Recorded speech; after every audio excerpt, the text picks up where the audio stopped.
chegando no conceito de repositórios, explicando melhor o que são esses repositórios, como eles são divididos e como eles são organizados.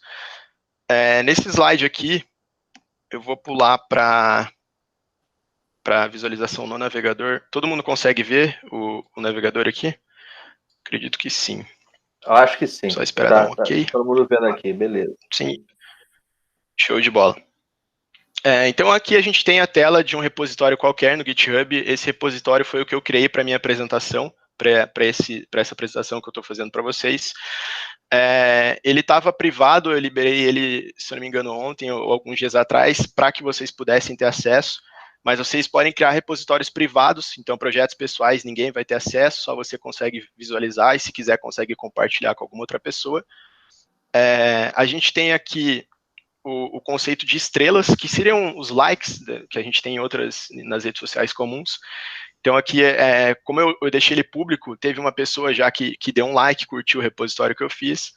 A gente tem as configurações gerais dele, detalhes do projeto, o nome do repositório, uma prévia social, algumas integrações, deploy. Mas o que é importante falar para vocês e sinalizar para vocês é essa informação dos commits. Por enquanto, não se atentem muito aos nomes, mas pensem nisso como os checkpoints, que eu falei anteriormente em todos os exemplos. Então, se vocês olharem aqui, eu tenho diversos checkpoints desde o dia que eu comecei a fazer essa apresentação. Então, eu fiz um checkpoint inicial no dia 6 de abril, depois fiz a escrita do arquivo, depois fiz uma correção, fiz mais escritas, finalizei a ementa. Então, vocês conseguem ver de forma clara toda a evolução do meu projeto, que nesse caso seria a apresentação, da maneira que eu quis organizar. Entendeu? Então, vocês podem organizar, eu quero separar de tal jeito, enviar, você consegue deixar essas mensagens claras da maneira que for melhor para vocês ou para a equipe com quem vocês estão trabalhando, e você tem tudo isso em detalhes e separado aqui por data, tudo que foi feito durante o projeto. Ele mostra aqui também, há 5 dias atrás eu fiz melhorias, após a primeira apresentação de teste, então você consegue ter bem organizado tudo que foi alterado. Aqui embaixo ele mostra o README, que nada mais é do que um arquivo de Markdown, que você coloca para todo o seu projeto, caso você queira que ele tenha uma explicação sucinta na primeira página. Então, fica tudo claro, aqui tem informações sobre o autor, e essa questão dos participantes eu também falo mais para frente para vocês. Sobre essa parte do repositório, alguém ficou com alguma dúvida? Se puder aumentar a fonte, deixa eu aumentar um pouquinho aqui para vocês, então. Voltar para essa parte dos commits aqui. Só repassando, não tinha nada de muito relevante, são só as informações que eu usei. Então, slides, conteúdos, essas são as mensagens que eu usei para fazer os meus marcadores, os meus checkpoints, jogando para esse contexto de jogos. Então, são só esses marcadores que eu usei para eu conseguir me organizar dentro do meu projeto da apresentação. Então, vamos voltar aqui. Um outro conceito importante que a gente tem, além da parte dos repositórios, é esse conceito de branches. Eu esqueci de um detalhe importante aqui.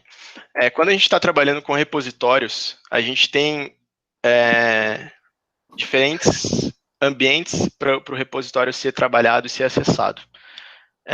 A gente tem o repositório remoto e o repositório local.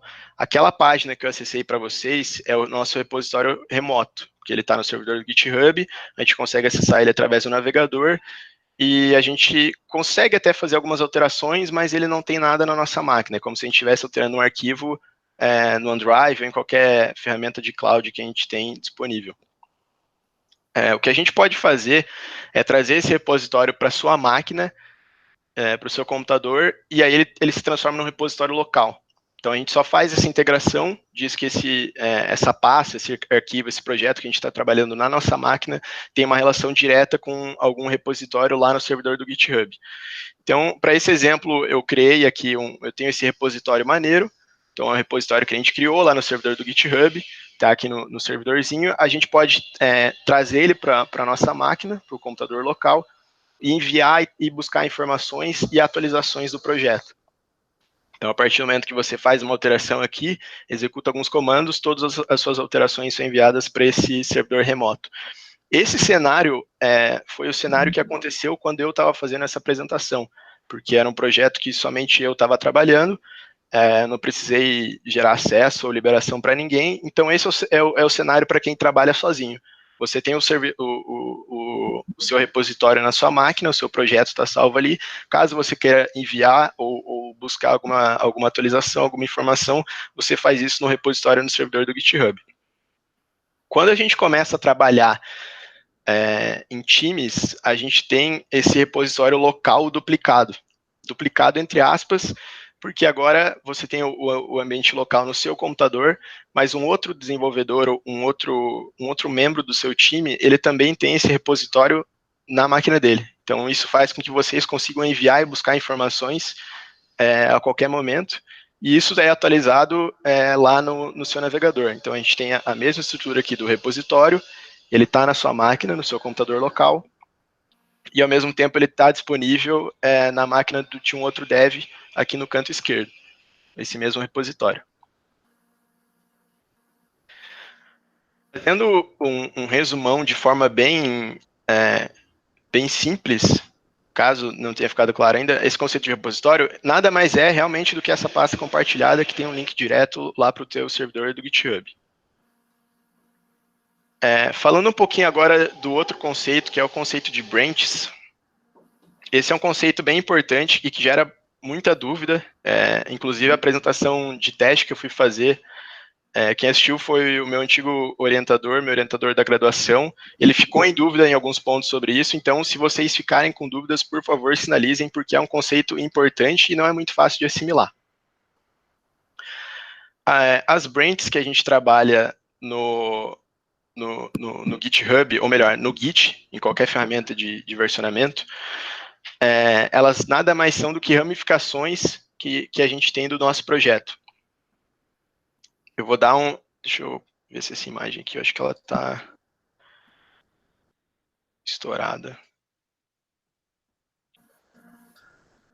Beleza.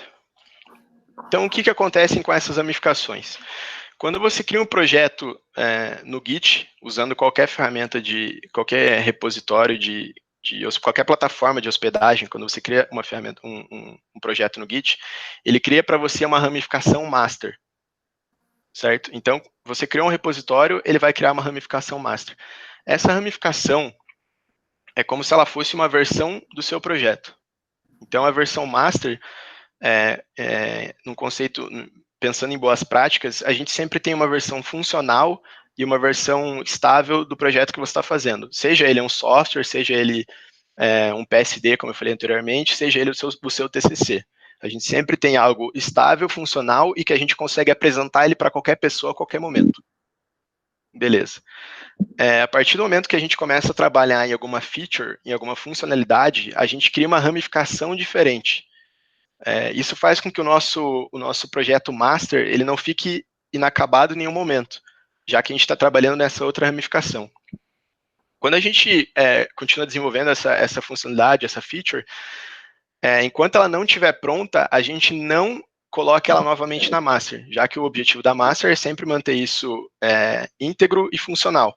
A partir do momento que a gente terminou, a gente faz com que essa ramificação desemboque novamente na nossa ramificação master, isso através de um pull request, que é um conceito que vocês não precisam se atentar agora, mas o que eu preciso que vocês entendam é essa separação. Então, a gente tem a nossa ramificação master, andando sempre em linha reta, sempre funcional e estável, e sempre que a gente precisa fazer alguma alteração, a gente cria uma ramificação secundária, trabalha naquilo, e até que seja considerado pronto, até que a definição de pronto do seu time ou sua seja concluída, você faz a integração novamente na sua ramificação principal, que é a ramificação master. Lincoln, mas eu criei uma ramificação do meu TCC e eu não vou usar, o meu professor não quis, o que eu faço? é só você voltar para master e excluir essa ramificação antiga. É justamente esse o objetivo, que você não fique preso, que você não precise voltar versões, nada. Se você não vai usar aquilo, você simplesmente deleta, cria uma nova e continua. Lincoln, mas cara, eu tenho minha ramificação master, minha ramificação principal, só que eu estou trabalhando numa funcionalidade A e o outro desenvolvedor precisa trabalhar na X. Como é que a gente faz? Vocês podem criar várias ramificações. Várias. Vocês podem criar ramificações para cada funcionalidade, vocês podem criar. Vocês podem separar como for melhor. Por convenção, a gente sempre cria. A gente sempre mantém a master funcional. Só isso. O resto vocês podem separar como for melhor. Colocando isso em um exemplo prático. Eu trabalhei em uma empresa durante a minha graduação que a gente tinha essas ramificações separadas nos nossos ambientes. Ela espelhava os ambientes do nosso sistema. Então, a ramificação master era sempre o que a gente tinha em produção. Então, o que os nossos clientes acessavam, a versão que eles tinham era exatamente o que tinha na nossa master. A gente tinha uma ramificação para o ambiente de homologação e a gente tinha uma outra ramificação para o ambiente de desenvolvimento. Então, a gente separava isso dessa maneira. Funcionava. Tem gente que faz o seguinte, tem a ramificação master e separa por atividades.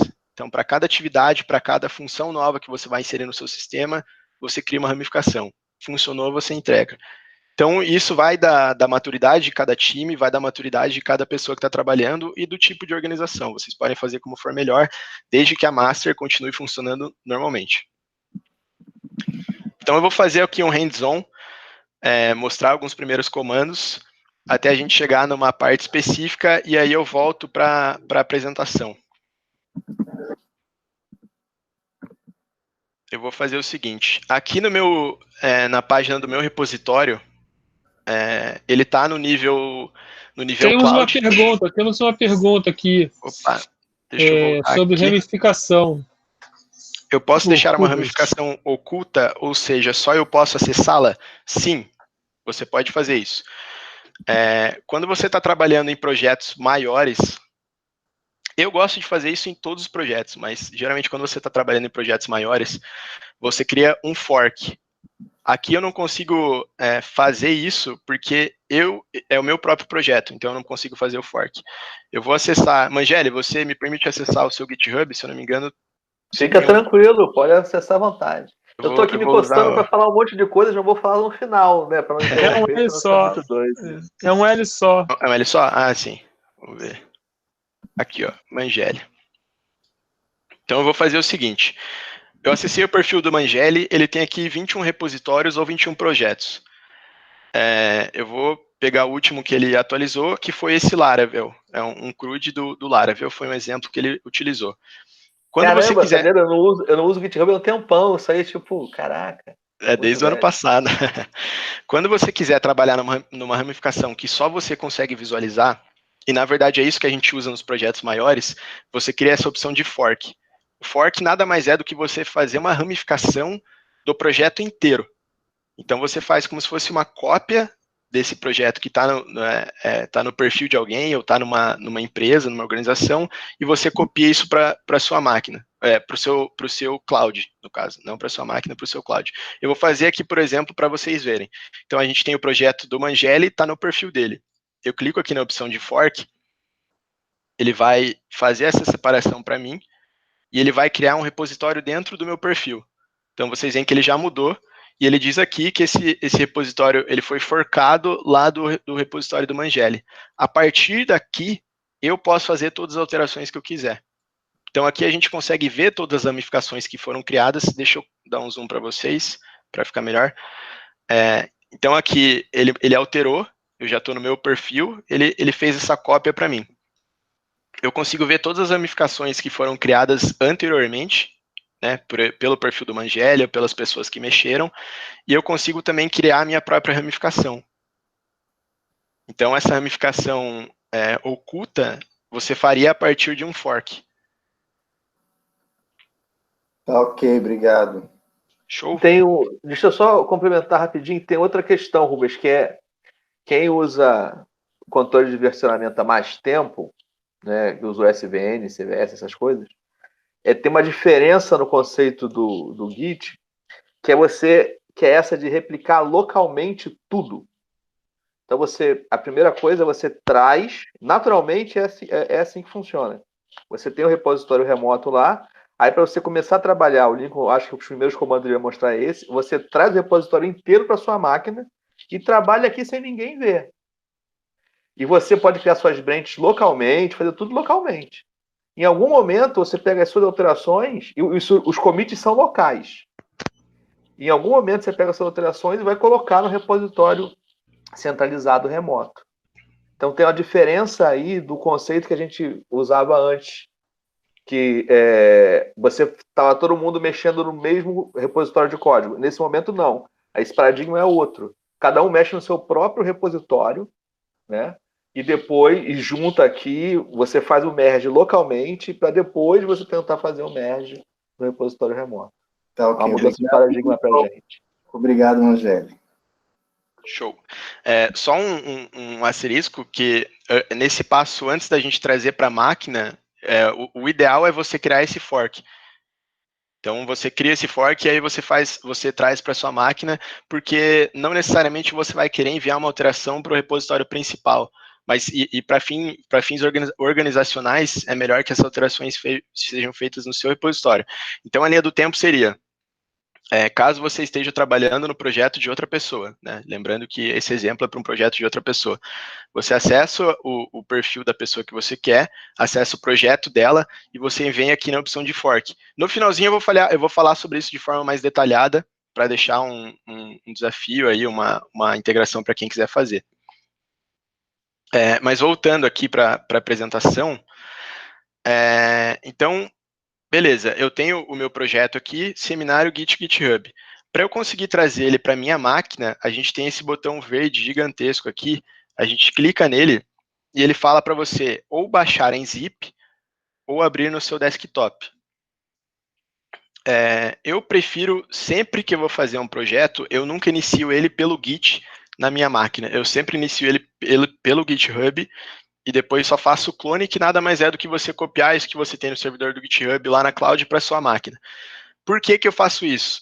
Tem algumas integrações e alguns conceitos que quando você faz o clone direto da plataforma do Git e do GitLab ou de qualquer plataforma de hospedagem, ele já faz essas integrações para vocês. Então, ele faz com que você não perca algumas referências. Então, eu venho aqui, copio esse HTTPS do meu repositório e depois eu vou para a minha máquina. Deixa eu alterar aqui.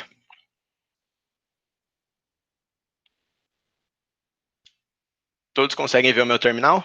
Eu estou fazendo pelo Windows para que eu consiga fazer isso do zero com vocês e caso dê algum problema, caso a integração trave em algum momento, a gente consiga acompanhar e resolver esse erro do zero. Todo mundo consegue ver? A fonte está num tamanho ok? Para mim está ok. Quem está no telefone só está dando para ver? Ver sim. Beleza, show de bola. Então, aqui eu entrei em um repositório que eu organizei para isso. Eu fiz uma pasta UFRJ, LUDS e criei uma pasta seminário no meu SO. O primeiro comando que a gente usa sempre, ou melhor, o primeiro alias que a gente usa para chamar um comando do Git é o próprio Git. Então, a gente usa Git. Se você der um Enter só nesse comando, ele vai mostrar todas as opções disponíveis, todos os comandos que você pode fazer. Mas o primeiro que a gente executa é o comando git clone. O git clone, ele clona o repositório que a gente tem na nuvem para a nossa pasta. Agora ficou bem pequena a letra, Lincoln. Pequena. Melhorou?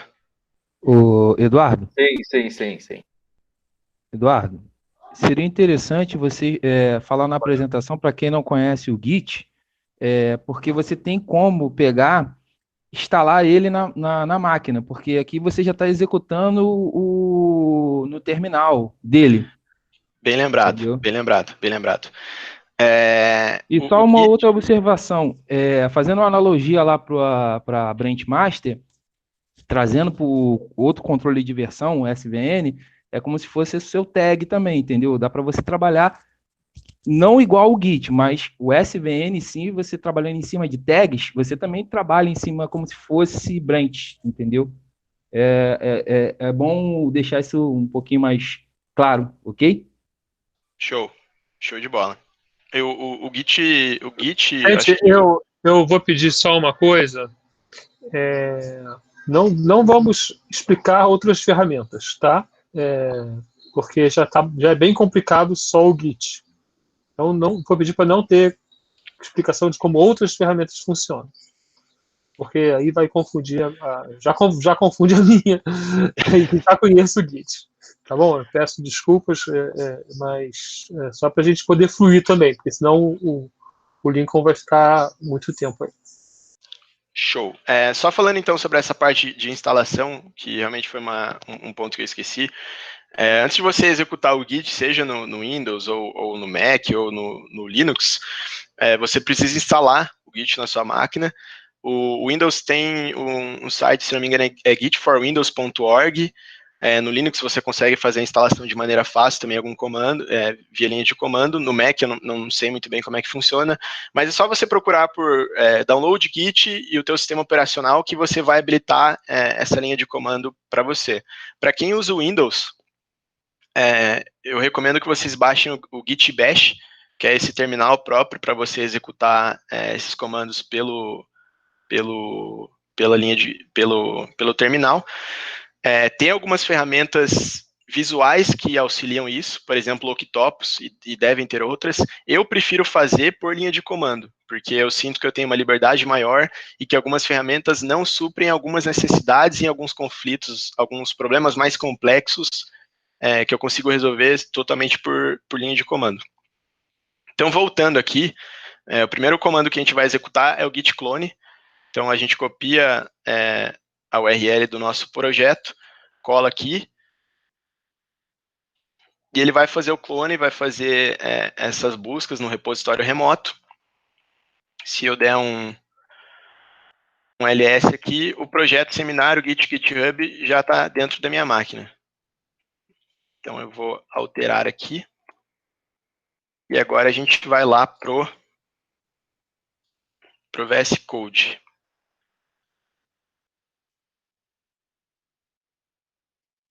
Acho que deve estar carregando para vocês. SourceTree é uma ferramenta visual muito boa. Exatamente, a gente tem o Octopus, SourceTree.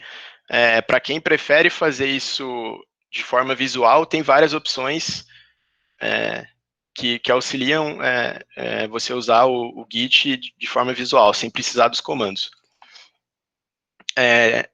Dentro do VS Code, eu acho que está todo mundo familiarizado, vocês podem escolher uma IDE, um editor de texto da preferência de cada um de vocês. Eu vou abrir a pasta do meu projeto, então dentro do seminário, eu tenho o seminário Git GitHub, e vou abrir a minha pasta, todo o meu projeto vai ser carregado aqui dentro. Tudo que a gente tinha sendo visualizado lá pelo nosso navegador, a gente tem aqui. Então, esse arquivo README é exatamente o que é exibido lá na página inicial, a gente tem a imagem, a gente tem o título, todas as informações estão aqui. O extra, a apresentação, informações de licença, está tudo por aqui. Agora eu vou mostrar para vocês como seria caso a gente fizesse alguma alteração para a gente conseguir fazer esse controle de uma versão. Eu vou mostrar só de forma inicial, depois a gente volta para o slide para pegar de forma mais complexa. Então, eu vou abrir o meu terminal aqui dentro, só para a gente conseguir acompanhar isso. E aqui na apresentação, eu vou alterar esse ponto final, eu vou colocar um ponto de exclamação. Então, eu fiz uma alteração no meu arquivo, salvei o meu arquivo README, e aqui na minha linha de comando, eu vou fazer o seguinte. Todo mundo consegue ver o texto do README e o texto da linha de comando?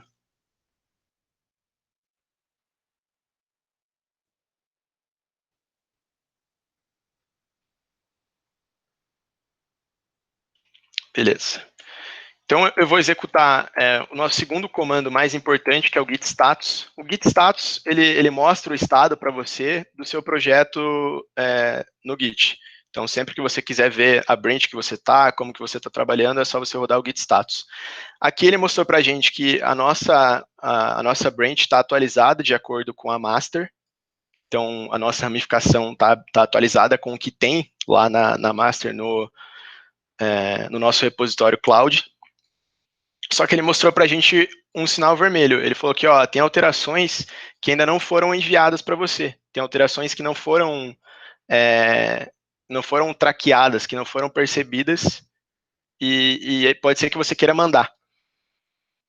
Então, antes de continuar essa parte, a gente vai voltar para a apresentação para a gente pegar conceitos importantes relacionados aos estados que o Git trabalha, os estados do arquivo que a gente tem dentro de um projeto Git.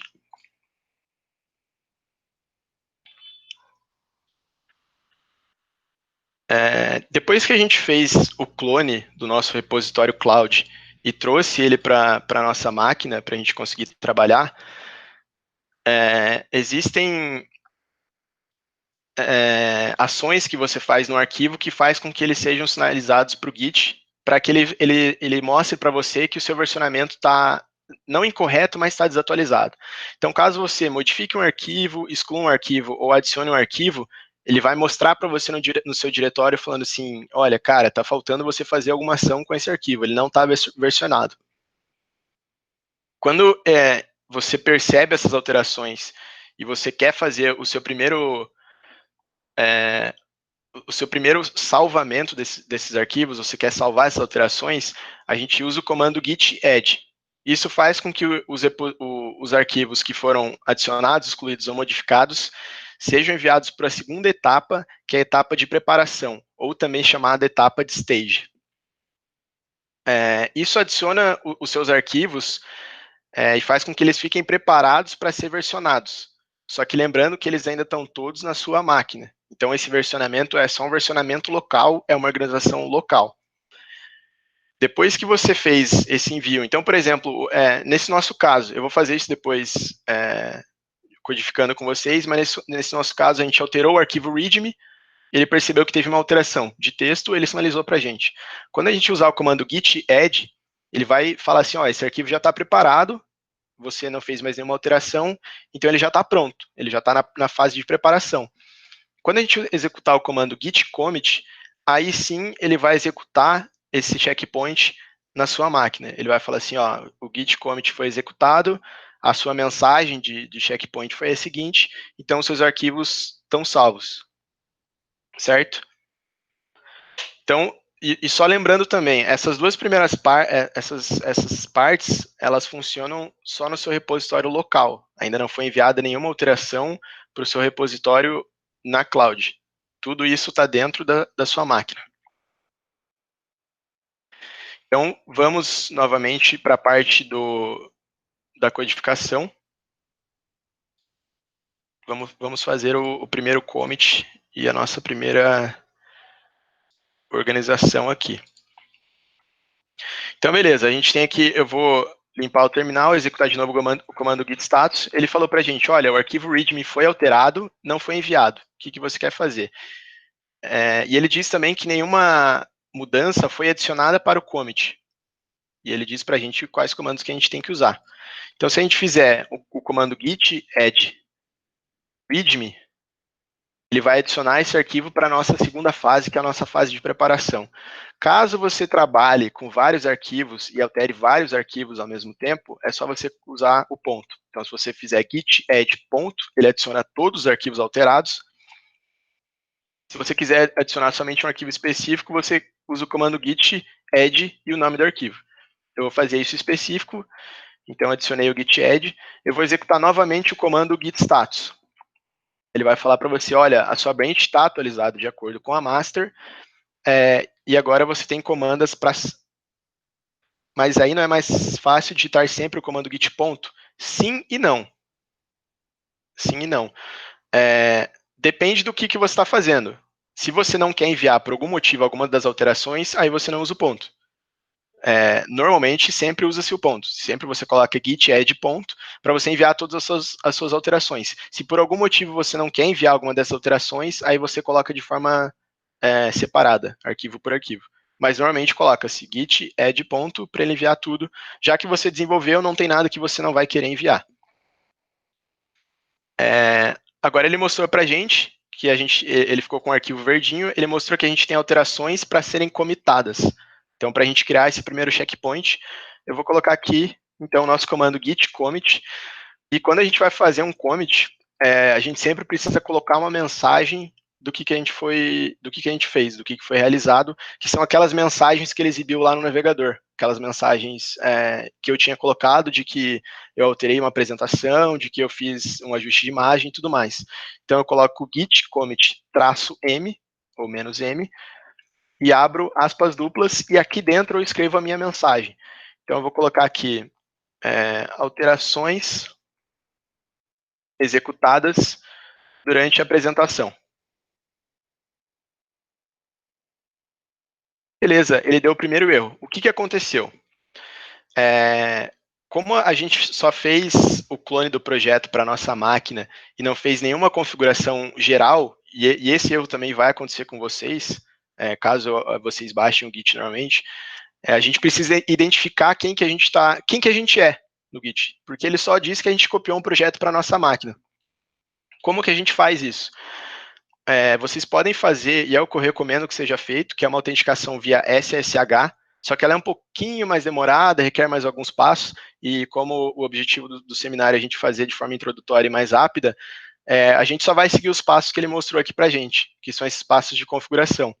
Então a gente vai executar o comando git config --global, para ele pegar uma configuração global, e vai dizer, e a gente vai colocar qual que é o nosso e-mail. Então aí você coloca o e-mail que você cadastrou lá no seu GitHub. O meu, no caso, é lincoln.mcosta@gmail.com. Beleza. Fiz a configuração, eu vou executar de novo o commit. Fiz a configuração, vou tentar executar de novo o commit. Agora ele deu certo. Então ele reconheceu quem que eu era, eu fiz a primeira autenticação, ele vinculou, falou assim, o Lincoln tem a conta, beleza, vamos fazer o commit dele. Ele sinalizou aqui que um arquivo foi alterado, e a gente teve uma inserção e uma deleção. Como a gente alterou um por um, a gente só fez uma mudança, ele sempre diz que é uma deleção e uma inserção. Show de bola. Voltando para a nossa apresentação,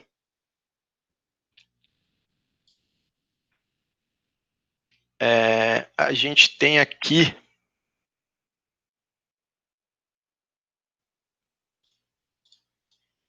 deixa eu ver se eu acompanhei todas as mensagens.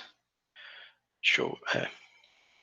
Beleza. Voltando para a nossa apresentação, a gente tem aquele meme que alguns podem ter visto já ou ainda não, mas que é esse comando do incêndio. Esse aviso do incêndio. Então o pessoal brinca bastante com isso, que em caso de incêndio, a primeira coisa que você faz é fazer um git commit para você salvar essas alterações na sua máquina, que foi exatamente o que a gente fez. Depois você faz um git push, que é você enviar as alterações da sua máquina lá para a cloud, e depois você sai do prédio. Então, antes da gente sair do prédio, vamos fazer o nosso git push, que é só o que falta para a gente finalizar. Que aqui está como primeiro commit, a gente vai fazer o nosso primeiro push. Então, a gente volta ali para o nosso terminal.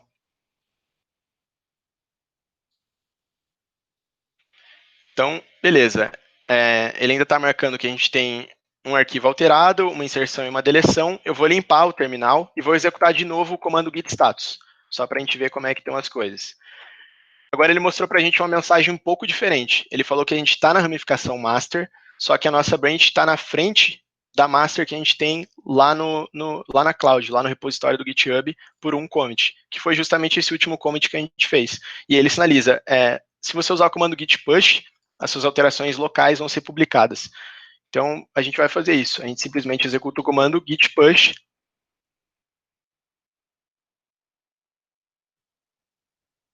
E agora ele sinalizou para a gente fazer o login. Porque você não consegue... quando a gente fez o commit, a gente somente passou o nosso e-mail, e isso fez com que ele permitisse que localmente a gente fizesse alterações. Quando você vai fazer uma publicação para o GitHub lá, eu não sei se vocês estão vendo essa tela do GitHub de login. Vocês conseguiram ver? Apareceu para vocês? Não, a gente está parado no terminal ali. Ah, tá no terminal? Deixa eu ver se eu consigo...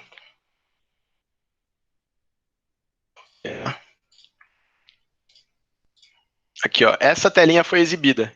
Então, eu executei o git push e o GitHub falou para mim, ó, faz o seu login primeiro, porque você está tentando fazer uma publicação e você ainda não fez uma autenticação total com a gente. Então a gente tem aqui o GitHub, eu vou colocar minhas informações de login, o mesmo e-mail que eu tinha colocado anteriormente para fazer o commit, vou colocar a minha senha e vou fazer um login.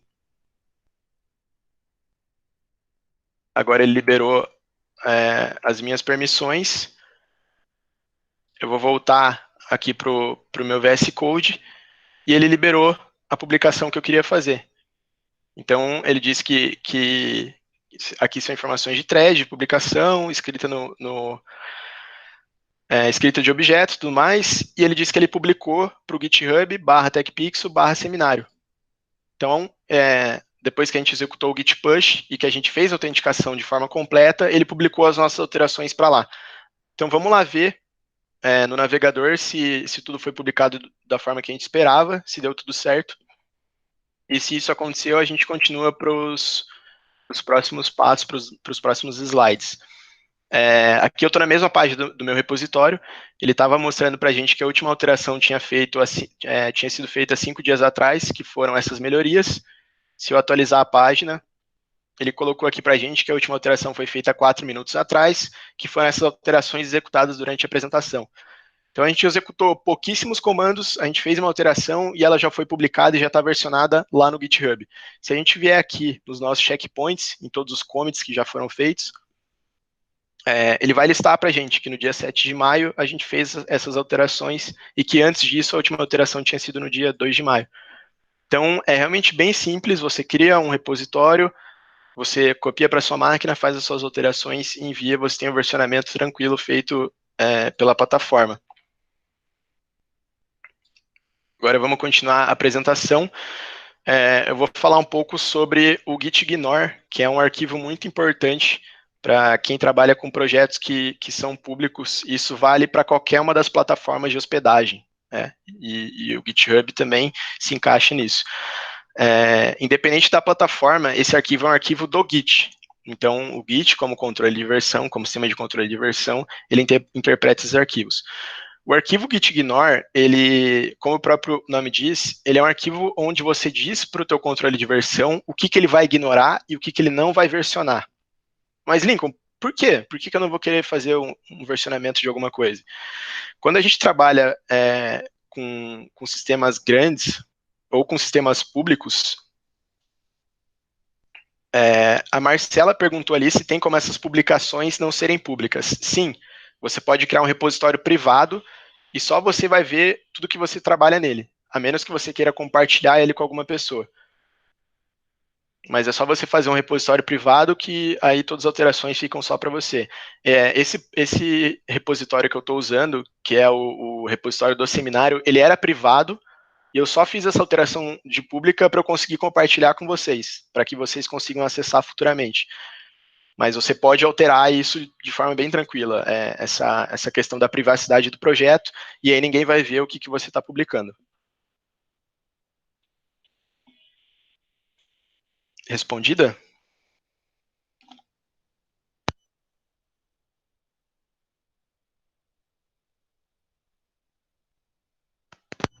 Beleza, essa alteração é feita logo na criação do repositório.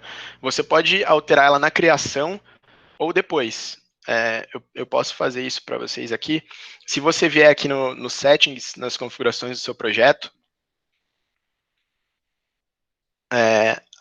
aqui para baixo, ele tem essa opção, essa Danger Zone.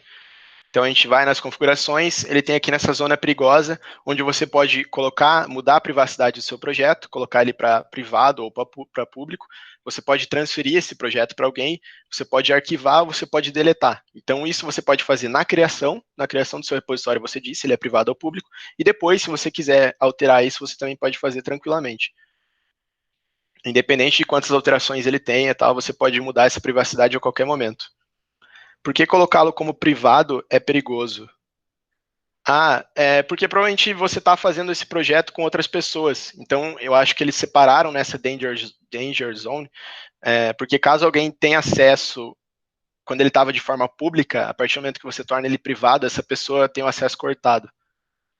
Então, eles colocam nessa danger zone porque é bom você pensar nessa questão de acessos e tal. Show, Marcelo respondido. Saquei, não é o branch que foi privado. Isso, você fecha todo o seu projeto. Você fecha todo o seu projeto. A única maneira de você ter uma ramificação privada ou melhor, se você tem um projeto e você quer criar uma ramificação privada e só você está mexendo nele, é bom que você feche todo o projeto. Mas esse conceito de ramificação privada é só se você está trabalhando no projeto de outras pessoas, aí você faz aquela questão do fork. Que eu vou explicar isso de forma clara para vocês no finalzinho, para vocês fazerem uma alteração nesse nosso projeto do seminário. Deixa eu fazer um comentário. Com certeza. Já que está tendo essa preocupação com o privado, né? Enquanto você não faz o push, está tudo privado, porque está tudo na sua máquina. Né? O commit ele só transfere lá para o repositório da sua máquina. Ok? O push é que transfere do repositório da sua máquina para o repositório público. Então você pode mexer, você fazer qualquer bagunça que você quiser. Né? E se não me engano, você tem que transferir todos os branches juntos, ou você pode fazer push só num branch? Você pode fazer push só num branch, né? Sim, você pode fazer envios separados só de branches. E sobre essa questão de manter só na sua máquina, você pode fazer isso, se você não quiser publicar, só que a gente tem que cuidar porque aí a gente não tem o nosso projeto versionado no cloud. Então você pode, com certeza, manter essas versões somente na sua máquina, mas isso não é seguro e daí você não tem essa questão de compartilhar. Então, se você quer realmente manter isso totalmente privado, você pode deixar isso na sua máquina. O Mangeli está se coçando. Pode falar, Mangeli. Mata a sua vontade. Obrigado. Não, só para complementar isso que o Chechel falou, complementar mesmo. Essas pessoas estão muito preocupadas na propriedade e tal. Gente, olha só, o Nico explicou no início para a gente. O Git é uma coisa. O Git é esse sistema de versionamento. Para a gente guardar as versões, ele é um sistema que a gente instala na nossa máquina para fazer isso. Então a gente faz os commits, cria os branches locais e tal. Uma outra coisa que ele está explicando para a gente é como fazer o uso desse recurso de controle de versão numa plataforma na nuvem. Então ele está mostrando o GitHub, que é a plataforma que a gente mantém também na nuvem os repositórios dessas coisas que a gente faz localmente na nossa máquina. E ele está mostrando para a gente também como é que a gente pode usar esse recurso de estar lá na nuvem e copiar coisas de outras pessoas para a gente, né, que é fazer o fork, ou compartilhar nossas ideias. Então a gente constrói um diretório que a gente quer que seja público para compartilhar com o nosso orientador, ou pode ser privado, a gente convidar alguém.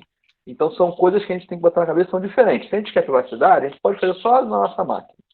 Ou criar um repositório private só para a gente. Tá? Eu acho que essas dúvidas que vocês estão aí, tem muito a ver com isso. Então, depois no final a gente conversa um pouco mais. Tá? Espero ter tirado as dúvidas de vocês. Um abraço. Não, é exatamente isso. Como o Eduardo falou no chat, foi um resumo muito bom. Se a gente quer trabalhar com esses projetos totalmente fechados, sem qualquer publicação, a gente faz isso na máquina. A gente só usa o Git. A gente não precisa dessas plataformas de hospedagem. A gente faz todas essas versões na máquina. O problema é que vai ficar tudo na nossa máquina, logicamente. Então, o melhor cenário para quem quer trabalhar com privacidade é sempre criar esses repositórios fechados. Porque aí você consegue acessar em qualquer notebook, em qualquer computador, em qualquer lugar, só fazendo o seu login. Então, para quem quer essa questão de privacidade, é sempre bom trabalhar com esses projetos privados. E se você realmente não quer fazer publicação alguma, aí você só usa o Git na sua máquina e faz esse versionamento por lá. E aí você nunca vai ter que falar para o seu orientador que perdeu todos os seus arquivos porque o computador deu pau, como vários alunos vêm falar comigo, que são um dos principais motivos para eu estar fazendo essa divulgação do uso do Git aí. Essa desculpa não cola, pessoal. Isso daí daqui para frente vocês não vão poder usar mais. Desculpa por estragar, mas daqui para frente acabou. Gente, eu tenho dezenas de repositórios privados, assim, não preciso mostrar a mesma maluquice para as pessoas. Entendeu? mas muito repositório privado, no GitHub e no GitLab. Porque assim, o Git é um só, mas as plataformas, como o Lincoln falou, as plataformas são várias. Então você depois escolhe pelo seu sabor aí. Ele falou algumas coisas, depois a gente fala mais no final sobre diferenças entre elas. E eu faço vários privados, aí compartilho com o meu orientador para ele olhar lá as coisas e ninguém fica sabendo, porque eu tenho vergonha. Algumas coisas eu deixo público, algumas coisas eu colaboro e tal, mas aí é outra coisa, é outro mundo. E eu uso muito as plataformas online, como o Nicole falou, e não faço só na minha máquina, mesmo os privados, porque eu tenho um computador desktop, tenho um computador laptop, tenho o computador que usa lá na copy, então para cada um dos lugares eu vou ficar copiando as coisas, botar no pendrive e levar? Não, eu mantenho meu repositório privado lá na cloud, sempre atualizado com as minhas modificações, e quando eu vou usar uma outra máquina, eu pego as modificações de lá, fico atualizado, modifico e mando. Eu mesmo compartilho comigo mesmo algumas coisas que nem, assim, não precisa para ninguém, e é privado, tá? Tanto o GitHub quanto o GitLab, e hoje você pode fazer isso sem temer. Vamos em frente, então. Vamos em frente. Show de bola. Então, voltando aqui no assunto do nosso GitIgnore, o Rafa comentou ali, mas, cara, não é sempre mais fácil eu usar o Git add, o Git add, ponto, e sempre colocar todas as minhas alterações? E o argumento que eu usei foi, mas digamos que tem algum arquivo que você não queira mandar, como que você vai lidar com isso? O GitIgnore, ele resolve esse problema. Lá a gente sinaliza para o nosso controle de versão quais são os arquivos ou quais são as pastas que ele vai ignorar e que ele não vai fazer esse envio. A gente tem, para criar isso de forma automática, para a gente não ficar pensando em todas as possibilidades, tem o site gitignore.io, onde você consegue gerar um arquivo desse de ignore para você com base na tecnologia que você está usando. Então, eu estou usando Node, eu quero que ele gere isso para mim de forma automática. Como que ele vai fazer? Você coloca ali Node, ele vai gerar para você um arquivo, você coloca no seu Git e pronto. Mas, Lincoln, por quê? O que eu não vou querer enviar? Para que isso serve? Então, colocando no contexto de Node, eu vou dar alguns outros exemplos, mas eu acho que Node é uma tecnologia que está mais em evidência atualmente, é uma tecnologia do hype, digamos assim. Então, acho que é legal a gente usar como exemplo. Digamos que você não queira, e você muito provavelmente não quer enviar os seus arquivos de log para o servidor, para o teu repositório no GitHub, porque ele só vai ocupar espaço, e quando você quiser quiser copiar isso para algum outro lugar, ele vai levar muito mais tempo, sendo que são arquivos desnecessários. Assim como você quer fazer o mesmo com arquivos de dependência. Então, no caso do Node, ele trabalha com NPM, todas essas dependências você coloca para ele ignorar, e para ele não enviar isso para o seu servidor. Assim você economiza espaço no seu servidor, e na hora que você for fazer esse download em outros lugares, ele vai ser feito de forma muito mais rápida. A gente pode fazer um paralelo disso, colocando para outras áreas, como eu disse anteriormente. Então, digamos que um designer está trabalhando ali, e ele tem a sua licença, e esse arquivo de licença, ele fica na mesma pasta do projeto, e cada designer tem o seu arquivo de licença. Você coloca ali para ele ignorar esse arquivo de licença. Então, nunca vai ter essa confusão, ele nunca vai enviar. Lincoln, qual outro exemplo? A gente pode pensar em banco de dados. A gente tem os acessos de banco de dados e a nossa senha não pode ficar exposta no GitHub. Então, como que o pessoal faz isso hoje? Mesmo em projetos open source ou projetos maiores que estão lá no GitHub, cada responsável que tem esses acessos só mantém esses acessos na sua máquina. Então ele diz assim, Git, o meu arquivo senhas.txt, eu não quero que você nunca faça o versionamento, eu quero que você ignore ele. A partir daí, ele não vai mostrar mais essas alterações no arquivo senhas para a gente, ele vai simplesmente achar que o arquivo não existe e você consegue manter isso na sua máquina. Isso vale lembrar que a partir do momento que você adiciona essas regras, essas exceções, você tem que deixar isso bem claro na documentação para quem vai fazer o download do seu projeto e vai tentar executar. Porque se você colocar muitas exceções no GitIgnore, vai chegar um momento que você vai baixar e vai falar assim, putz, qual que era a senha do meu banco?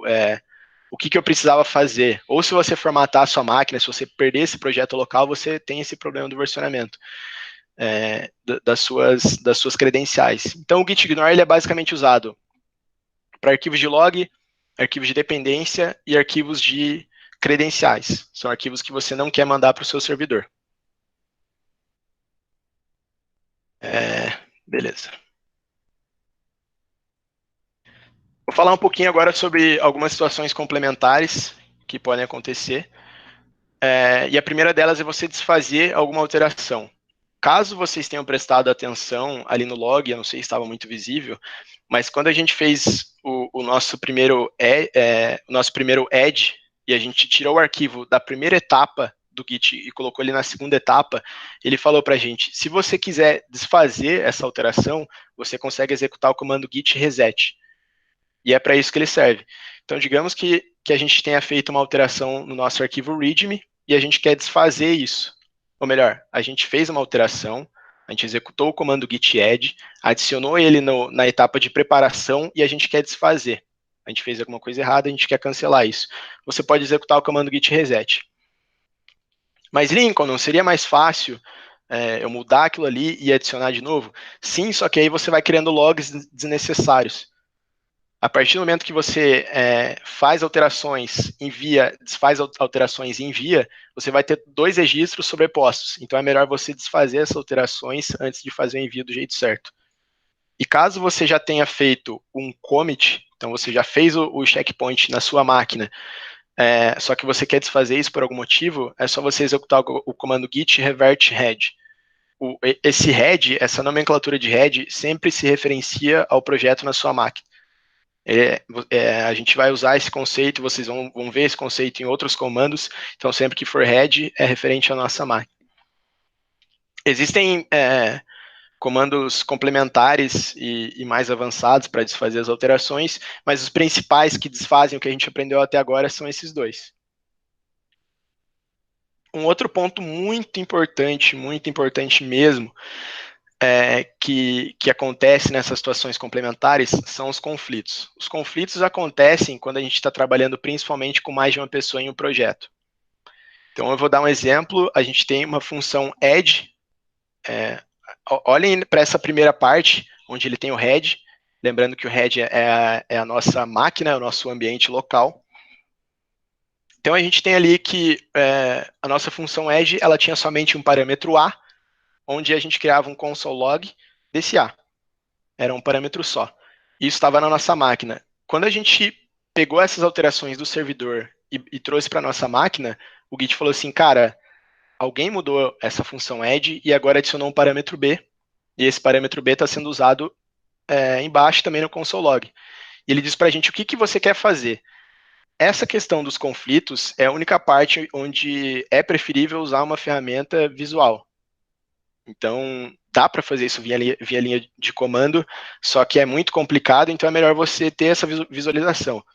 Esse print eu tirei lá do VS Code, então o VS Code tem essa assistência para você usar o Git, ele mostra para você esses detalhes.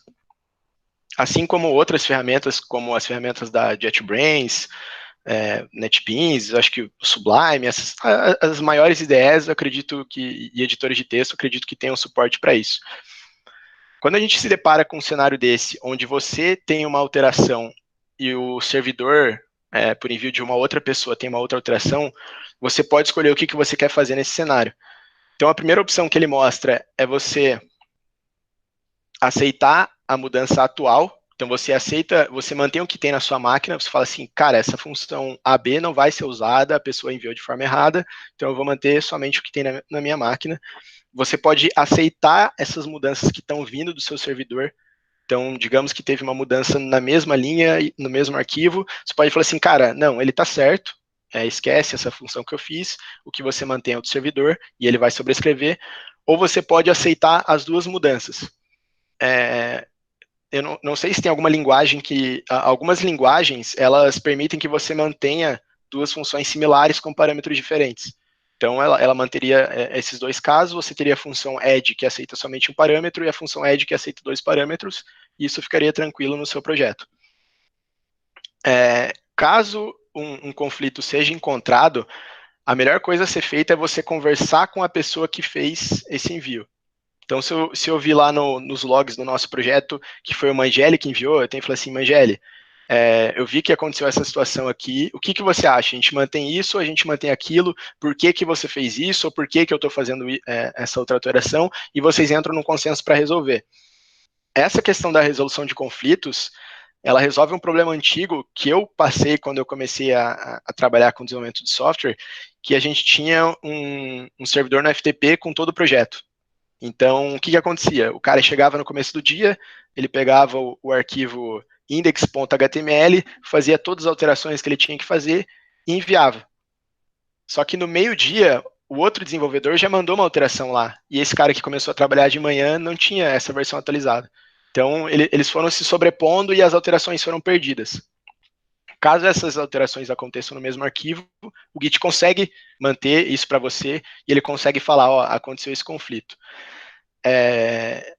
Aí beleza, vocês vão falar Lincoln, mas putz, então ele sempre vai acontecer um conflito, cara, porque as pessoas mexem nos mesmos arquivos, mexem nas mesmas funções, como é que a gente lida com isso? O Git ele é esperto o suficiente para ele ver se essas alterações, ou melhor, se esses conflitos são necessários de serem exibidos, ou se ele consegue fazer esse encaixe de forma automática. Então, se a gente mudar essa primeira função add, se a gente mudar ela para soma, e a segunda função a gente manter add, ele vai manter as duas separadas, por mais que elas estejam na mesma linha e que elas tenham sido criadas no mesmo arquivo. Ele vai falar assim, são funções diferentes, não tem nada a ver uma coisa com a outra, eu vou só colocar uma embaixo da outra. Então ele consegue gerenciar esses blocos e organizar eles de maneira inteligente. Essa questão dos conflitos, ela é muito importante. Ficou alguma dúvida sobre alguma parte disso?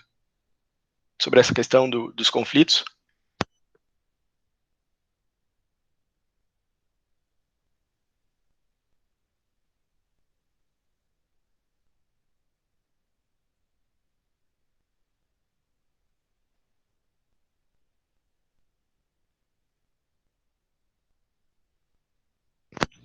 Beleza. O Newton comentou que antigamente o GitHub não permitia fazer privado gratuitamente, esse foi um dos motivos de ter adotado o GitLab. Hoje, voltando nesse assunto, hoje a gente pode criar projetos privados de forma ilimitada, tanto no GitHub quanto no GitLab também.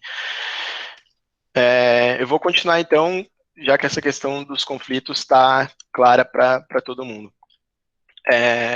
Um dos pontos que eu citei anteriormente para a gente gravar aqueles números de 40 milhões e de 100 milhões é essa questão de colaboração com projetos open source. O GitHub, por ele ter essa grande comunidade, esse grande número de pessoas, ele permite que a gente tenha exatamente isso aqui, ó. Eu abri para vocês a aba de Explore para a gente ver um pouco de como que ele funciona, o que ele consegue prover para a gente. No meu perfil, eu separei alguns tópicos, eu coloquei likes, digamos assim, né? Coloquei estrelinhas em alguns tópicos, sinalizei que esses tópicos são do meu interesse, e sempre que ele tem algum projeto que encaixe nessa linha, ele mostra para mim. Então, eu coloquei ali algoritmos genéticos, algoritmos de otimização, jogos, algoritmos de busca. Então, ele sempre retorna coisas com base nisso e com base nos projetos que eu curti, que eu dei uma estrela ali. Então, a gente tem aqui, por exemplo, um roadmap para você ser front-end. Tem uma issue aberta. Vamos ver o que mais. Ele tem o Fiber, que é um framework escrito em Go para o Express. Então, a gente tem vários projetos, ele vai mostrando isso para mim. E uma outra coisa muito interessante, que eu acho muito legal, principalmente para quem trabalha com pesquisa, é essa questão dos repositórios que são tendência, digamos assim. Esses repositórios tendência, pelo menos para mim, isso faz com que eu tenha insights muito interessantes. Então, se eu entrar aqui hoje nas tendências, a gente consegue encontrar projetos legais que, às vezes, são totalmente úteis para o que a gente está fazendo ou que geram ideias de tecnologias que a gente consegue trabalhar mais para frente. Então, por exemplo, a gente tem aqui um AR Cut Paste. Você recorta e cola os seus arredores usando... eu esqueci qual que é a tradução de AR. Realidade aumentada? Realidade aumentada, né? Então, eles provavelmente usam algum hardware, alguma coisa que faz com que você consiga recortar coisas da sua realidade aumentada e colar em outros lugares. Então, esse é um projeto muito legal, o código dele está disponível todo aqui, se a gente quiser fazer alguma alteração, se a gente quiser usar, ele está todo aqui. A gente tem aqui uma decompilação do Super Mario feita para você por uma junção de caras, por uma dúzia de pessoas. Então, a gente tem vários projetos legais que estão aqui, a gente consegue só entrar nos trends e, às vezes, encontrar um projeto muito interessante que colabora ou que dá uma ideia legal para a gente trabalhar. Ele permite também que a gente separe por linguagem do projeto, por idioma, não linguagem, né, por idioma. Permite que a gente separe por linguagem, então colocando Python, TypeScript e tudo mais, e que a gente separe por dias. A gente também pode fazer isso para os desenvolvedores, então, quais são as pessoas que são tendência, o que elas estão trabalhando. Então, ele diz aqui qual que é o repositório popular. No caso, esse Tybalt trabalha com o Light.chess, é um servidor de xadrez aqui. Então, a gente pode ver muitas coisas legais e muitos projetos interessantes que estão sendo trabalhados. Uma outra coisa legal do GitHub, ainda nessa parte de colaboração com projetos open source, são as issues, que são as atividades que você pode criar dentro de um projeto. Vamos fazer isso na prática, então? Eu vou abrir aqui o nosso repositório do seminário GitHub, e vou criar uma issue para a gente inserir informações dos participantes. Então, inserção de informações dos participantes. Quando a gente cria uma nova issue, uma nova atividade para ser feita dentro do nosso projeto, a gente pode colocar responsáveis por ela. Como só tenho eu envolvido nesse projeto, o único que aparece sou eu, e a gente pode colocar também etiquetas, labels. O GitHub já traz para a gente algumas prontas, mas uma das que eu mais gosto é a Good First Issue, que ela é uma etiqueta específica que incentiva novos colaboradores para os seus projetos. Então, eu coloquei aqui que ela é uma Good First Issue, porque ela é só uma alteração simples. É só os participantes, quem está assistindo esse seminário, colocar as suas informações, os seus dados ali. Então, eu criei essa issue, inserção de informações dos participantes, e ele separou aqui para a gente. Ele disse que é a primeira cadastrada, que ela está com a nossa label de boa primeira issue. E uma outra coisa que a gente pode fazer também é pesquisar lá no GitHub com todas as atividades abertas de todos os projetos contendo essa label. Então, a gente vai usar esse código avançado, código de busca avançado, onde a gente vai procurar por issues que estejam abertas e contenham essa tag de boa first issue. A gente vai encontrar mais de 105 mil resultados. Quando eu fiz a apresentação, era 104. Então, a gente vê que tem uma crescente muito grande de projetos procurando desenvolvedores e de desenvolvedores, consequentemente, procurando esses projetos para colaborar. A última cadastrada está aqui, é a nossa, que foi aberta para a gente inserir informações dos participantes. Então, para quem quiser colaborar com projetos open source, testar os seus conhecimentos de programação em projetos abertos, é bem simples para isso ser feito. Vamos agora para as informações avançadas.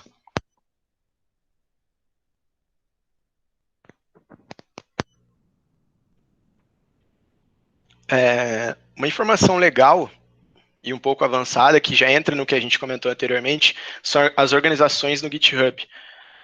Quando a gente está trabalhando em projetos que não tem um vínculo pessoal com ninguém, ou pertence a uma organização, a uma empresa, alguma coisa assim, a gente pode criar um perfil específico para isso, e nesse caso eu peguei o exemplo do Ludes.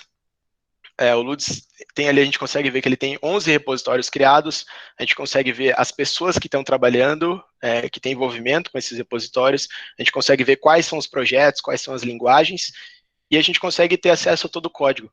Então, se a gente quiser fazer alguma alteração, se a gente quiser baixar esse projeto para executar na nossa máquina, está tudo disponível ali.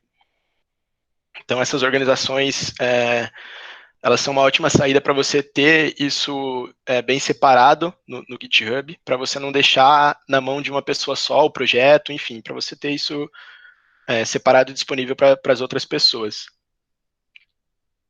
Como eu falei anteriormente, e deixei isso bem claro, esse seminário é de caráter introdutório, apesar da quantidade de conceitos envolvidos. O Git e o GitHub e as demais ferramentas de hospedagem, mas especificamente o Git, ele é uma caixa de ferramenta muito complexa que pode solucionar qualquer problema ou qualquer empecilho que você tiver relacionado ao versionamento. Então, eu deixo essa provocação para que vocês procurem esses comandos avançados, para que vocês façam essas configurações avançadas e para que vocês usem o Git cada vez mais nos projetos que vocês estão fazendo, justamente para evitar esse problema que o Shell brincou, que é de você perder trabalho, perder pesquisas, perder coisas importantes que você está fazendo. Não brinquei, não, é verdade. Todo ano tem 2 ou 3 alunos. E é insuportável, entendeu? Não, então é sério, galera. Ó, busquem conhecimento e explorem essa caixa de ferramentas que é o Git, para a gente conseguir ter um versionamento bom. E é importante também, porque isso, querendo ou não, vira uma vitrine dos projetos que a gente tem. Eu já entrei em contato, já conheci professores e pesquisadores somente através do GitHub. Então, eu vi projetos que eram interessantes, eu fui pesquisar mais conteúdos, mais artigos e publicações dessas pessoas, e eu vi que eram muitas vezes brasileiros, eram pessoas próximas que tinham interesse de pesquisa, então o networking que a gente consegue fazer através do GitHub é muito interessante. Eu acho que é importante também já nessa área de comando avançado, né, de falar de estratégia, né, de uso. Né? Então as pessoas recomendam, né, de fazer muitos commits. Porque aquela coisa, você vai mudando, você mudou de ideia, você volta atrás alguns commits. Né? Não necessariamente fazer muitos push. Exatamente. Né? Como a gente tem essa separação de repositórios de forma bem clara, então a gente tem a nossa máquina e o nosso servidor separados que a gente pode enviar por comando, é muito importante que a gente sempre faça esses checkpoints o mais rápido possível, dentro de uma organização específica.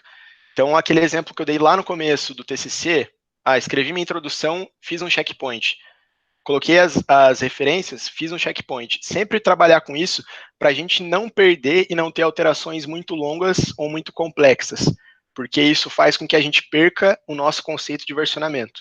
Essa é uma ferramenta para a gente versionar, para a gente ter infinitos checkpoints, para a gente conseguir deixar tudo bem detalhado. Então não tem por que a gente ficar economizando nessas marcações. Então isso que o Shell falou é realmente importante para a gente manter um controle, e esse controle pode ser pessoal de vocês. Tem empresas que trabalham de um jeito, tem institutos que trabalham de outro jeito, universidades que trabalham de uma outra maneira, então isso vai do pessoal de cada um, mas o consenso é esse.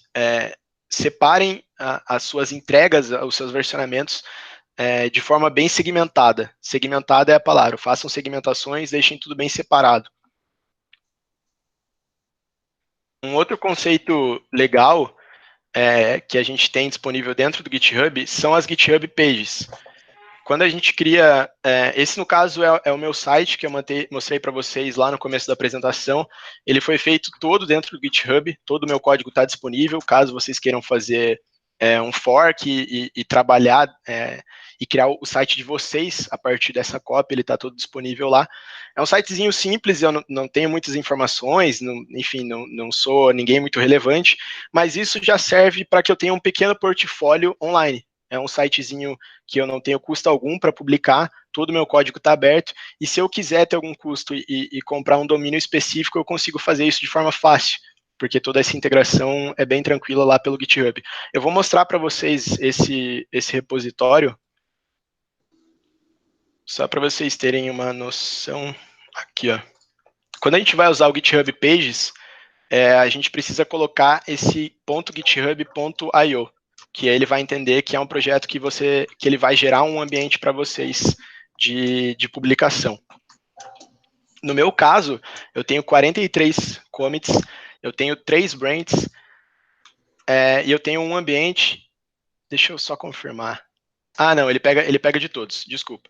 Então, eu tenho vários commits, esse daqui, ele não pega exatamente o meu número de commits, porque ele pega como base o projeto que eu peguei lá do início. Então, esse projeto, ele foi forcado, eu fiz uma cópia de um outro projeto principal, que é um projeto padrão para essa criação de sites. Mas aqui ele mostra para mim que eu tenho um ambiente desenvolvido. Aqui, ó, ele diz que as minhas alterações foram publicadas no GitHub Page há 7 dias atrás, a última alteração, e aqui eu tenho todo o histórico. Então é um sitezinho bem simples, que eu consegui fazer em poucos dias, fiz alguns incrementos do que ele tinha na versão original, e isso fica disponível, e vocês podem fazer as suas respectivas alterações conforme vocês quiserem. Deixa eu dar uma olhada aqui. Beleza. Então, continuando, o GitHub Pages, a gente pode hospedar qualquer projeto, desde que a gente siga essas regras aí.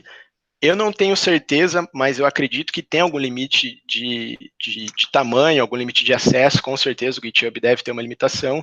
Isso daí vocês conseguem pesquisar de forma fácil, mas para um site pessoal, ele aguenta, porque são poucos dados, são poucas informações, você consegue usar isso de forma tranquila. Caso você queira alguma hospedagem um pouco mais robusta, eu recomendo o uso do Heroku e do Netlify. O Heroku eu usei anteriormente, algumas semanas, quando a gente fez o desenvolvimento de um jogo, dentro do pessoal do Ludes ali, eu disponibilizei um ambiente para a gente conseguir jogar, todo mundo conseguiu acessar, e ele estava todo hospedado lá. E mais recentemente eu desenvolvi esse projeto UTFPR em ação com alguns professores da UTFPR, que é a universidade na qual eu me formei. Foi um projeto que a gente teve 15 dias para fazer, a gente recebeu o edital da reitoria da universidade e a gente fez um portal onde os servidores e professores da universidade conseguem cadastrar as ações que estão sendo feitas com relação ao Covid. Hoje esse projeto está disponibilizado lá no servidor da UTFPR, mas quando a gente tinha nossas versões de teste, a gente fez toda a disponibilização através do Heroku. Então todo esse projeto ficou disponível para todas as pessoas que tinham acesso, que a gente passou o link, e o nosso repositório lá no GitHub estava privado. Então isso são exemplos práticos do que eu desenvolvi. Eu posso mostrar para vocês esse projeto, por mais que ele esteja privado. Deixa eu procurar aqui. Esse portal aqui, ó. Esse, no caso, é o front-end que a gente fez. A gente tem 111 commits. Então, essa questão que eu falei de ter alguma coisa bem segmentada, a gente tem 2 branches, porque a gente excluía as branches antigas, e a gente tem um ambiente disponível, que é um ambiente onde ele está disponibilizado. Então, esse projeto foi desenvolvido, como ele mostra aqui, com quatro pessoas fizeram as alterações. Então, ele mostra aqui todo o histórico de alterações, tudo que foi realizado, a gente consegue ter todo esse controle de dependências e tudo mais, e é um projeto privado. Ele mostra aqui, é um projeto privado. Então, eu fiz as liberações para os desenvolvedores que iam trabalhar, os desenvolvedores faziam a codificação, a gente disponibilizava esse projeto lá no Heroku, e os stakeholders, como os designers, ou como o próprio pessoal da reitoria, eles faziam esse acesso e validavam, falavam, essa alteração que você fez está legal, isso daqui precisa alterar. Então, a gente consegue ter um ambiente, realmente um ambiente de trabalho totalmente gratuito, totalmente versionado, e com os acessos de privacidade somente para quem você deseja, você compartilha somente com quem você quer. Eu deixo algumas referências e links úteis. Lembrando que essa apresentação vai estar disponível lá no repositório do GitHub, com esses links e com todos os detalhes. E esse último link útil é de um portal que eu acesso, um portal de tecnologia, que é o TreinaWeb, e ele tem informações sobre os comandos do Git. É uma sequência de publicações que eles fizeram. Esse link vai para a primeira parte dessa publicação, vocês podem encontrar as outras lá e acompanhar, ou procurar nas demais plataformas que vocês quiserem, nos canais que vocês preferirem, que vocês com certeza vão encontrar muitos links úteis e informações mais avançadas sobre o Git, além de logicamente, a documentação da ferramenta. Agradeço a atenção e a presença de todo mundo. Queria saber se mais alguém tem alguma dúvida ou algum feedback. E antes que vocês saiam, eu vou passar um formulário, eu só quero saber se o pessoal tem alguma dúvida. Aí eu vou passar umas informações do repositório e vou passar um formulário de feedback para vocês. Agora ficamos sofisticados. Formulário de feedback, campeão. Eu O tenho Eduardo quer falar. O Eduardo quer falar. Sempre Só um eu quero minuto. falar. O Newton perguntou qual a plataforma que você hospedou o site. Qual dos sites? O meu site ou o site da universidade, da UTFPR? O site da universidade, ele foi hospedado no Heroku. Heroku.app, se eu não me engano. Não é. Mas é esse exemplo que eu coloquei, essa aplicação aqui, ó, Heroku. Quando você acessa o Heroku, ele pede para você vincular a sua conta do GitHub à plataforma deles, e sempre que você quiser vincular alguma publicação desse repositório específico, ele fica disponível lá na plataforma do Heroku. É só uma integração simples que ele faz do seu repositório, ele publica para um servidor. Logicamente, o Heroku tem as suas limitações de acesso, de tamanho, mas para um sistema pequeno, para um MVP, a gente consegue executar tranquilamente isso. Isso, o Farm mandou o link ali. Valeu, Farm. Posso agora? Posso falar sobre a apresentação? Manda ver, Evangelho. Primeiro eu queria ressaltar, deixa eu ver se eu ponho um vídeo aqui, fica melhor para todo mundo ver. Primeiro eu queria ressaltar, fazer um comentário, não sei se todo mundo reparou, né? Ou sei se ficou na cabeça de vocês, que a coisa do merge e da comparação entre as modificações que o Git faz automaticamente, que é muito bom em fazer isso, apareceram ali que são arquivos de texto, né? Então, o controle de versão, mostrar quais foram as modificações, o que entrou, o que saiu, ele é muito bom com arquivos de texto. Quando aparecem arquivos que não são totalmente de texto plano, o versionamento ele acontece, mas essa diferença e mostrar exatamente qual foi a modificação não funciona bem. Então, se você for usar uma suíte dessas de escritório, se você usa o LibreOffice, por exemplo, o OpenOffice ou o LibreOffice, existem versões dos arquivos do OpenDocument melhores para fazer controle de versão, que eles chamam de versões flat dos arquivos. Então, elas são totalmente texto e mostram exatamente essa modificação e o merge. Uma outra coisa é que a gente falou de várias plataformas, né? O Lincoln é fã do GitHub, ele mostrou coisas do GitHub que eu não conhecia.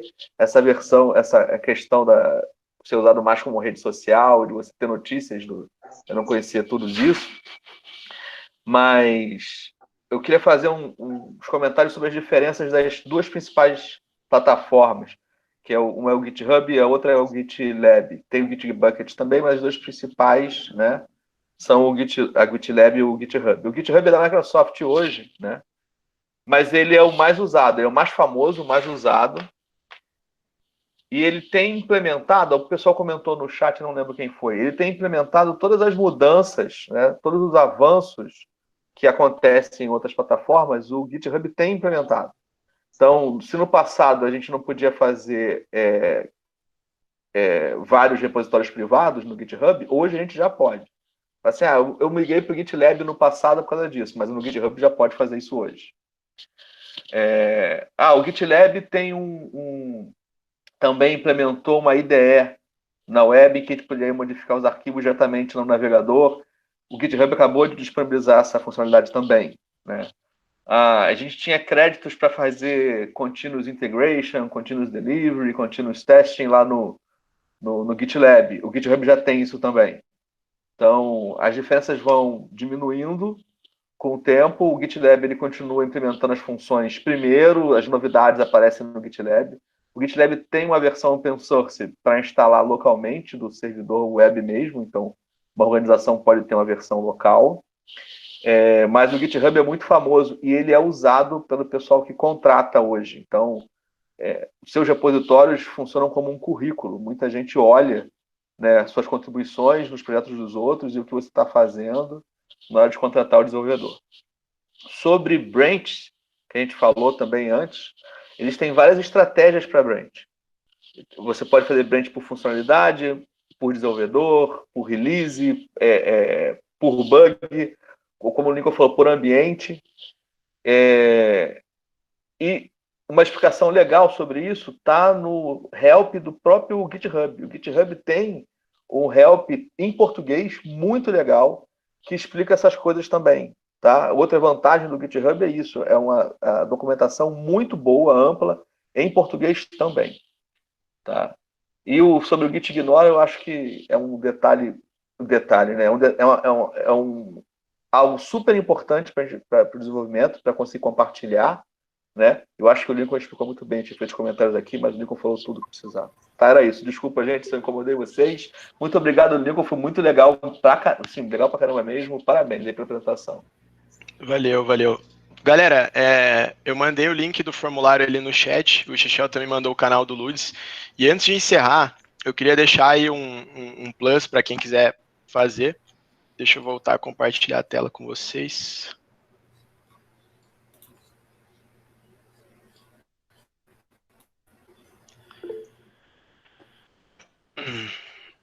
Eu vou enviar o link do meu repositório, do repositório dessa apresentação, e com as informações, com a ementa. A apresentação está atualizada, eu acabei de enviar uma outra versão, provavelmente tinha alguma diferença ali que eu não tinha mandado ainda. Como eu abri aquela issue, aquela atividade para a gente colocar as informações dos participantes, eu deixo essa provocação para que quem quiser participar, quem quiser fazer um teste, vem aqui no GitHub. Então, se vocês quiserem fazer esses passos agora, a gente vai acompanhando. Então, acesse aqui o link do meu repositório no GitHub. Depois que vocês estiverem nas suas contas, façam o fork aqui no canto direito. Isso vai fazer uma cópia. Eu vou fazer uma revisão geral, né? Então, isso vai fazer uma cópia para o repositório de vocês. O meu repositório vai ser copiado para o perfil de vocês. Vocês vão ter essa versão lá. Depois, vocês fazem o clone, então vocês copiam esse projeto do repositório de vocês para a máquina de vocês, e eu quero que, se vocês puderem, façam uma alteração no arquivo README. Eu vou abrir ele aqui para vocês. O arquivo README, como eu disse, é um arquivo de texto, é um Markdown. Ele é bem autoexplicativo, ele não tem nenhuma codificação relevante ou avançada, e eu queria que vocês copiassem essa informação do autor, onde tem o meu GitHub e a minha foto, e colocassem ali nos participantes. Então, façam essa alteração, vão adicionando vocês como participantes, e envie isso para o projeto de vocês. Façam a alteração na máquina, façam o add, façam o commit, e depois façam o push para enviar isso para o repositório de vocês. Caso vocês tenham alguma dúvida, algum problema nesse processo, entrem em contato comigo, vocês podem me procurar pelo e-mail, ou pela apresentação, ou pelo próprio GitHub. Me procurem, entrem em contato que eu ajudo vocês, caso vocês tenham qualquer dificuldade com isso. E depois que vocês fizerem esse envio para o repositório de vocês, vocês podem abrir um pull request. O GitHub vai mostrar para vocês, quando vocês tiverem essa diferença, ele vai falar assim, olha, tem alterações que você fez que não foram enviadas para o repositório do Lincoln. Você quer fazer isso? Você quer fazer esse envio? E aí você clica nessa opção de pull request, vai ter uma mensagenzinha aqui, e ele vai mostrar essas alterações e vocês confirmam. Aí eu aceito essas alterações e o nome de vocês vai aparecer aqui no repositório principal. O nome, a foto e o perfil de vocês. Esse seria um fluxo de uma entrega normal, de uma alteração normal que a gente faz em qualquer projeto. Então eu deixo aí esse incentivo para que vocês façam essa alteração. Se quiserem dar alguma lida na apresentação, entrar em contato comigo de novo, fiquem à vontade para a gente conseguir fechar isso, deixar isso claro para todo mundo. Antes de encerrar, eu queria saber quem tem alguma dúvida. O Eduardo Augusto falou aí para quem não tem o Git. É só você instalar, o Git você instala na sua máquina, de acordo com o seu sistema operacional. Então é só você procurar ali por download, Git e o teu sistema operacional, e aí cria uma conta lá no GitHub. Aí a partir dessa conta no GitHub você consegue acessar o repositório e fazer todo esse processo que a gente falou. Deixa eu fazer um comentário aqui, que para várias coisas, quem usa o Windows, principalmente, não sei do Linux, né? você tem duas ferramentas. Eu vou passar aqui. Deixa eu passar aqui as ferramentas, né, que você instala, né? Então aqui vai aparecer a minha tela aí para vocês daqui a pouco, né? Uma delas que eu acho que o Lincoln usou é o Git Bash. Então o Git Bash é um terminal, que acho que é o que o Lincoln estava usando, né? Onde você vai dar os comandos do Git como quiser, e se você der Git, vem o help, que já é, né, já é uma ajuda. Deixa eu aumentar aqui o caractere, ó.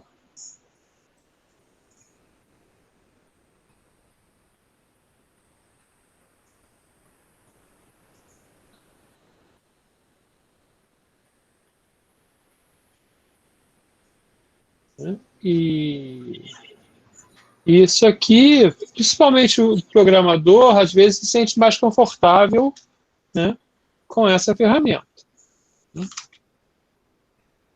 Vou dar Git de novo, vai passar o help de novo aqui. Eu uso muito, como a gente está usando sozinho, né, eu uso muito o Git, como é que chama esse aqui? Esse aqui chama GitHub Desktop. O GitHub Desktop é bastante simples, tá? Então aqui eu tenho, por exemplo, um livro, né, que eu escrevo em LaTeX, né? E aí você tem tudo que foi mudado aqui. Está faltando eu tive que sair correndo e não dei o commit que eu tinha que dar. Então aqui está tendo tudo que foi mudado, né? E você pode clicar o que você quer passar ou não, né? Pode incluir coisas no Git Ignore, por exemplo. Eu vou incluir esse aqui, o Git Ignore. Né? Ele agora mudou o Git Ignore, viu? Não estava aqui, tá? Então é uma ferramenta muito fácil.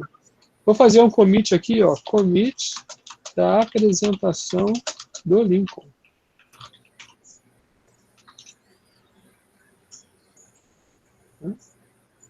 E faço um commit.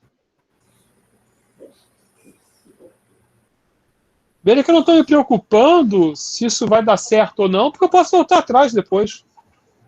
Não tem problema. Né? Então, eu suponho que esteja certo. Né?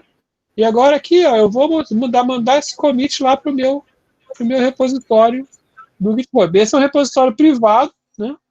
Porque eu não quero ainda mostrar o livro. Né? Então, para quem está trabalhando sozinho, essa ferramenta é basicamente o que você precisa. E é tudo visual. Né? Eu devo ter alguma ferramenta mais complexa aqui, para vocês terem uma ideia. Eu andei apagando porque várias ferramentas boas elas só funcionam em projetos públicos. Aí eu acho que não tenho nenhuma agora aqui. Eu tinha só, deixa eu ver se o seu sítio está instalado, está sem ícone. Não, eu não tenho. Mas elas aparecem em árvores, diretórios, com o mapa do. Não sei se alguém pode mostrar aí o seu street, com certeza. Alguma ferramenta semelhante. O Smart Git é assim. O Smart Git, eu tenho aqui. Vai aparecer aqui o Smart Git.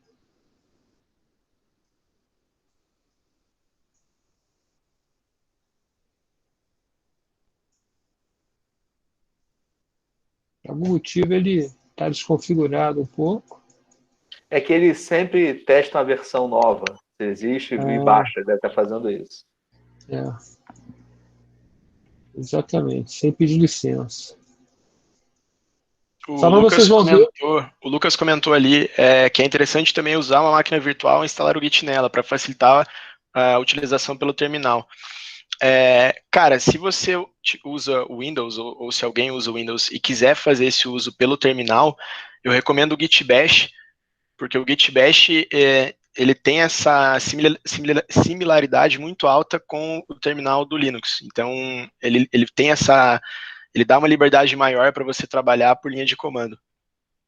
Então, acho que dá para usar o Git Bash nesse caso. E tem outra opção, tá? Que é aqui, ó, você tem coisas do Git que, como tem um Tortoise Git, né? Então tem coisas que se integram no seu sistema de arquivos também no Windows. Então no Windows você tem, pelo menos no Windows você tem várias opções. Aqui eu me dei melhor, foi usar para os projetos simples o GitHub Desktop, que é simples.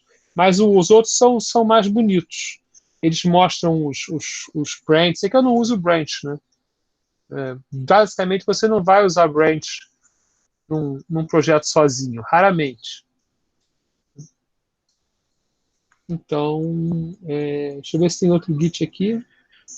O Eduardo Augusto perguntou para que serve o Git, além de poder ser hospedado no GitHub. Então, o Git é justamente o versionamento. Quem faz todo esse versionamento, tudo isso que a gente falou, é o Git. O GitHub é só onde a gente guarda todo esse processo, todo esse projeto, tudo que a gente fez. Quem faz o versionamento propriamente dito nas nossas máquinas é o Git. Então, a pergunta é o contrário, é a inversa. O GitHub sem o Git a gente não usa. Então, o versionamento ele é feito pelo Git. Lincoln, você vai disponibilizar a gravação da aula no YouTube? Sim, vai estar no canal do Ludes. É isso, né, Xichel? Sim, eu só tenho que... Não, a gente faz o upload nos próximos dias. Demora um pouquinho, porque ele tem que compilar. Ele compila, né? Como ficou grande, ele vai gerar um negócio, demora mais ou menos um dia para gerar, e a gente vai botar lá. A gente via para lá. Tá. Agora não vai ter o comecinho, a gente esqueceu de gravar o comecinho, mas a gente gravou bem no iniciozinho, só pulou a apresentação do Lincoln. Tranquilo. Galera, eu enviei de novo o formulário de feedback, eu dei uma lida ali, e alguém comentou sobre colocar os comandos nos slides. Eu posso fazer isso, só que como eu imaginei que seria gravada, e também para querer fazer isso e encontrar esses problemas que eu sabia que dariam, e resolver com vocês, eu preferi fazer na hora, eu preferi codificar na hora. Como a aula vai ser disponibilizada pelo YouTube, e o conteúdo pode ser acessado por lá. Se vocês puderem acessar por lá, ok. Senão eu posso disponibilizar também, tirar os prints desse processo de novo e colocar para vocês na apresentação. Isso daí sem problema. Mas aí eu sugiro que vocês abram issues no projeto lá da apresentação. Isso. E aí ele vai corrigindo os issues. Exatamente. Vocês podem abrir uma atividade lá, inserção dos comandos na apresentação. Ou como eu faço para fazer não sei lá o que, né? E aí o Lincoln dá uma ajudada aí.